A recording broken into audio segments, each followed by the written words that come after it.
ఢిల్లీ పాలన కేంద్రం పాలన అధికారాలపై సుప్రీంకోర్టు తీర్పు వెల్లడిస్తుంది. ఇప్పుడు లైవ్ చూద్దాం. Central legislation or a provision of the Constitution confers executive power to the Union with respect to a List 3 subject, then the executive power of the state shall be subject to such law or provision. The executive power of the Union in a state over matters on which both states and the Union of India can legislate, that is the concurrent list, is limited to ensure that the governance of the states is not taken over by the Union. This would completely abrogate the federal system of governance and the principle of representative democracy. It is with this objective in mind that the members of the Constituent Assembly thought it fit to limit the executive power of the Union in a state over matters on which the state legislature also has legislative competence. The principle in Articles 73 and 162 would equally apply to the scope of executive power over matters which are within the legislative competence of both the Union and the GNCTD. This is because the objective of the provisions is to limit the executive power of the Union in the territorial limits where there is an elected government of a federal unit. Both Parliament and the legislature of NCTD have legislative competence over List 2 and List 3. For the purposes of NCTD, both List 2 and List 3 are concurrent lists. Thus, the delimitation of executive power between Parliament and the government of NCTD with respect to entries in List 2 and List 3 are guided by these principles. Both Parliament and the legislature of the NCTD have the power to enact laws with respect to List 2, subject to the caveat that entries 1, 2, and 18, and entries 64, 65, and 66, inasmuch as they relate to entries 1, 2, and 18, are carved out of the domain of the Legislative Assembly of GNCTD and List 3. The executive power of NCTD shall extend to all entries in List 2 and List 3, other than those entries which are expressly excluded in Article 239 AA3. Such power shall be subject to the executive power of the Union through the Lieutenant Governor only when the Union has been granted such power by the Constitution or a law of Parliament. Therefore, the executive power of NCTD in the absence of a law by Parliament shall extend to all subjects on which it has power to legislate. It was held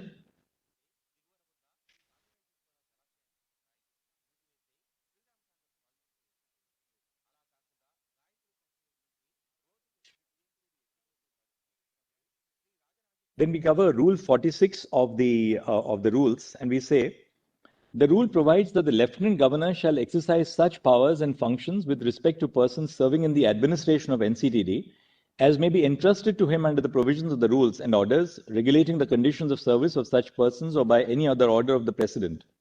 The term administration in this rule must be considered in the context of Article 239 AA3 and Section 41 of the GNCTD Act.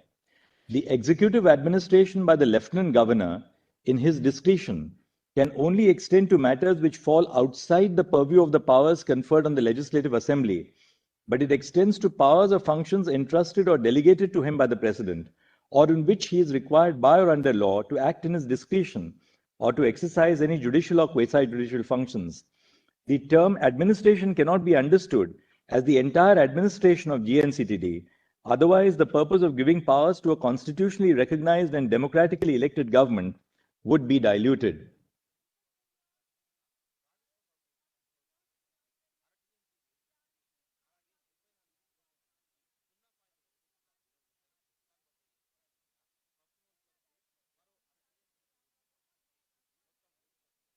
In a democratic form of government, the real power of administration must reside in the elected arm of the state, subject to the confines of the Constitution.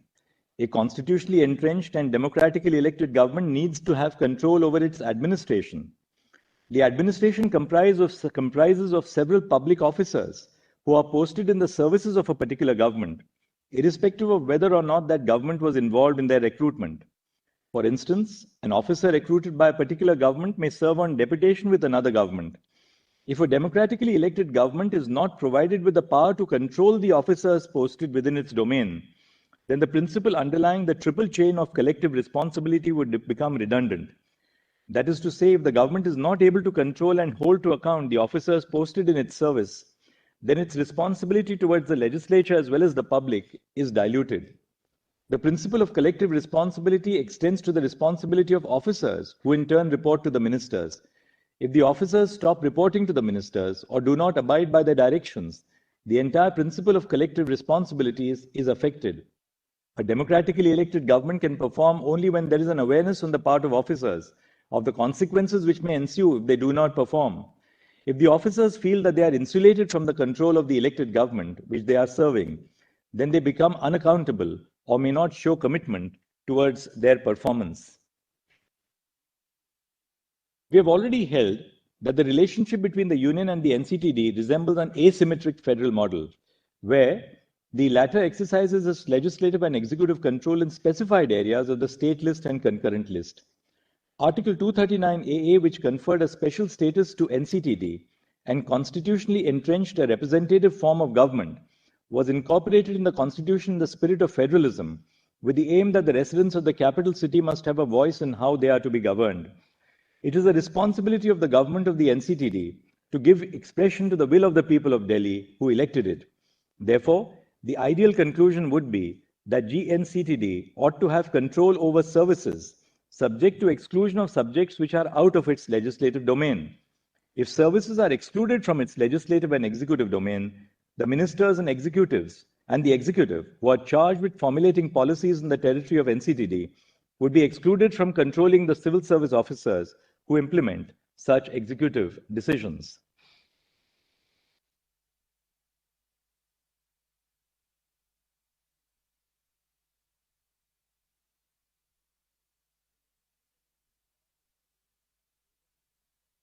The legislative and executive power of NCTD over entry 41 shall not extend over to services related to public order, police, and land. However, legislative and executive power over services such as Indian administrative services or joint cadre services, which are relevant for the implementation of policies and the vision of NCTD in terms of day-to-day administration of the region, shall lie with the NCTD. Officers thereunder may be serving in NCTD even if they were not recruited by the NCTD. In such a scenario, it would be relevant to refer as an example to some of the rules which clearly demarcate the control of all India or joint cadre services between the Union and the states. NCTD, similar to other states, also represents the representative form of government.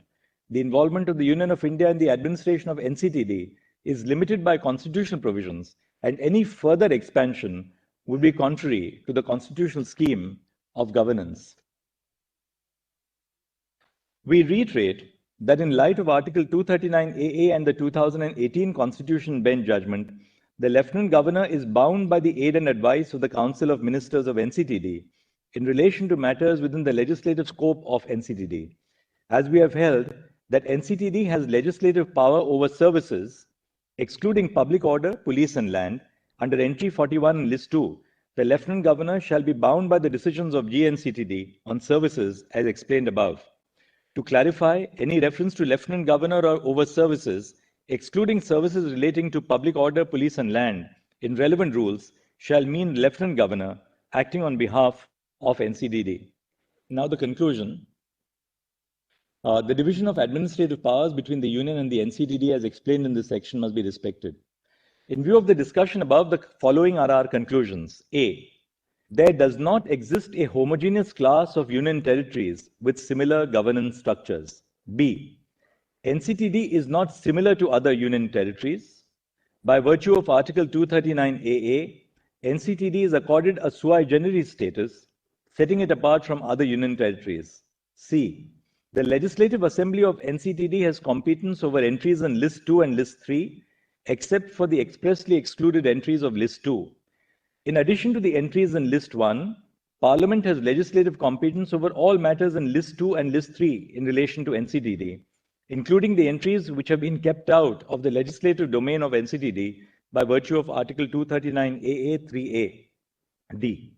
The executive power of NCTD is coextensive with its legislative power, that is, it shall extend to all matters with respect to which it has the power to legislate.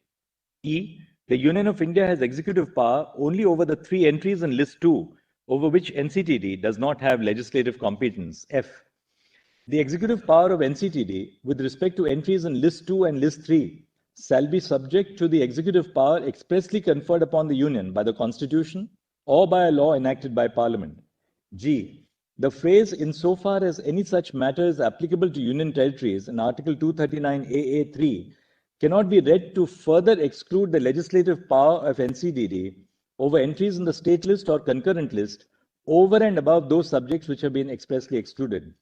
H. With reference to the phrase subject to the provisions of this Constitution and Article 239 AA3, the legislative power of NCTD is to be guided and not just limited by the broader principles and provisions of the Constitution. And I, NCTD, has legislative and executive power over services, that is entry 41 of list 2 of the 7th schedule, because 1. The definition of state under section 358 of the General Clauses Act 1897 applies to the term state in part 14 of the Constitution. Thus, part 14 is applicable to union territories. And 2.